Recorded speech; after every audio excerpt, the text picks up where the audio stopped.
Welcome to Guru tutorial suggestion.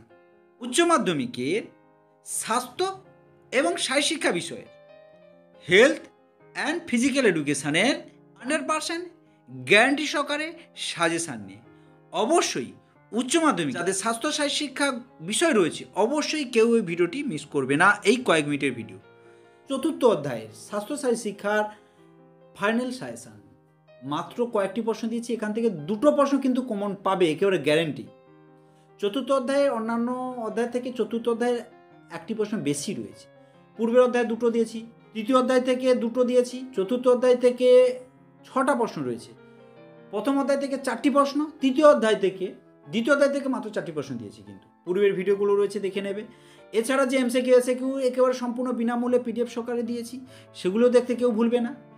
আর অবশ্যই আমার যে গুরু tutorial Telegram link, WhatsApp link রয়েছে, অবশ্যই জয়েন হয়ে যাবে। কথা দিচ্ছি খুব শীঘ্রই ইবুকও পাবে, তাই অবশ্যই ইউটিউব চ্যানেলের সঙ্গে যুক্ত হয়ে যাবে। কোনো বিষয়ে সাজেশন প্রয়োজন হয় অবশ্যই আমাকে কমেন্ট করে জানাবে। দেখো, 1 নম্বর প্রশ্ন পরীক্ষা উঠে গেছে। শীতলীকরণ কাকে বলে? ক্রীড়াক্ষেত্রে শীতলীকরণের উপকারিতাগুলি আলোচনা করো। উঠে গেছে, আজ থেকে বলেছি। তার সাথে 2 নম্বর প্রশ্ন, রূপায়িত অবস্থা বা কন্ডিশনিং কাকে বলে?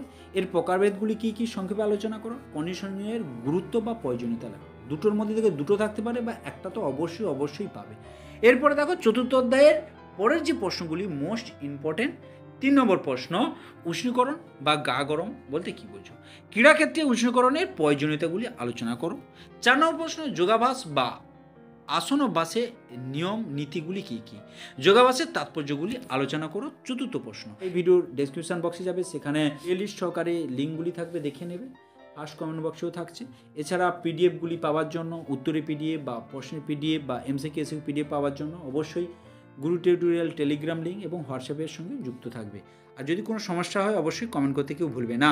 দেখো, এই চতুর্থ অধ্যায়ের যে 5 নম্বর প্রশ্ন, ধারাবাহিক প্রশিক্ষণ পদ্ধতি কী বা সংক্ষেপে আলোচনা করো। বিরাম প্রশিক্ষণ পদ্ধতি এবং ধারাবাহিক প্রশিক্ষণ পদ্ধতির মধ্যে পার্থক্য লেখো এবং চক্রাকার প্রশিক্ষণ পদ্ধতির সম্বন্ধে যা জানো লেখো। 6 নম্বর প্রশ্ন এবং শেষ প্রশ্ন, আন্তর্জাতিক যোগ দিবস কবে পালন করা হয়? ভারতীয় চিকিৎসা শাস্ত্রে যোগের অবদান, এই চতুর্থ অধ্যায়ের শেষ প্রশ্ন। আর অবশ্যই যদি ভিডিওটি ভালো লাগে লাইক করো, কমেন্ট করো, বন্ধুদের মধ্যে শেয়ার করো। 100% ভরসা রেখে করে যাও। বিগত বছর যেভাবে 100% কমন এসেছে, এসএকিউ এমসিকিউ বড় প্রশ্ন, এবছরও কথা দিচ্ছি 100% কমন পাবে। পরীক্ষা দিয়েছে আমাকে জানাবে। আর যদি ভিডিওটি ভালো লাগে বন্ধুদের মধ্যে শেয়ার করো, লাইক করো, কমেন্ট করো। থ্যাংক ইউ, ধন্যবাদ। দেখা হচ্ছে পরবর্তী একটি ভিডিও।